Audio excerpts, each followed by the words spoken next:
असम के एक खूबसूरत बोडो गांव में सोमाइना नाम की एक लड़की रहती थी। समायना, नोंजों थानाय गासै समफोरखौ मानोबा गोसोखांना गोसोखौ मोजां मोनदो। रन, आंबो नोंजों लोगोसे थानो मोजां मोनो सना। नोंजों आंखौ नागारना थांनो नाङा। नाथाय आंहा थेवबो आं नोंखौ अराय समालो गोजोन खुसि लाखिनो नाजागोन सना। आंनो नोंनि धोन दौलत नाङा, नोंनि थार अननाय मोजां मोननायसो नांनांगौ। नों दामानि आंनि गोजान गोजान मानो थानो हमगासिनो बुंनो हागोन ना? बिदि जेबो जायाखै, रोवन। धीरे धीरे सोमाइना की नजर उस चमक दमक पर पड़ने लगी, वह जो रवन की सादगी में नहीं थी। समायना, आंहा माबाफोर गोरोन्थि जादों नामा?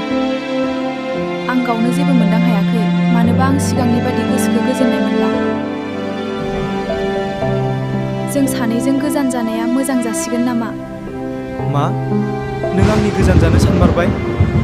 औ, रन। जानो हागौ नों आं गैजायनि फिसाखाय आंनि गोजान जानो सानदों। बिदि सानदोंबा आं नोंखौ लाखिनो साना, नाथाय नों गोसोआव ला, आंनि अननाया नंखाय नङा। समय बीत गया और रोन ने अपनी मेहनत से अपनी पूरी जिंदगी बदल दी। जेबोला आं बिखौ नागारदोंमोन, अबोला बिहा जेबो गैयामोन। गारबोनाय समखौ जुदि आं लाबोफिननो हानायबा। औ, नों बै समावनो आंनि थार अननायखौ बुजि मोननांगौमोन। दिनै आंनाव गासैबो दङ, नाथाय आंनि गोरबोआव सिगांनि बादि जायगा गैला नोंनो होनो। रोवन, आंखौ निमाहा होदो। आं बुंसो हायै गोरोन्थि माव। नों आंखौल' नागाराखैमोन समायना, नों आंनि फोथायनायखौबो फोथाय खेबसो खालामदोंमोन।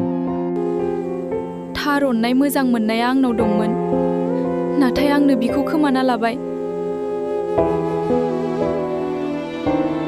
सच्चे प्यार की कीमत अक्सर तब समझ आती है जब वो हमसे हमेशा के लिए दूर जा चुका होता है और कुछ पछतावे जिंदगी भर हमारे साथ रहते हैं।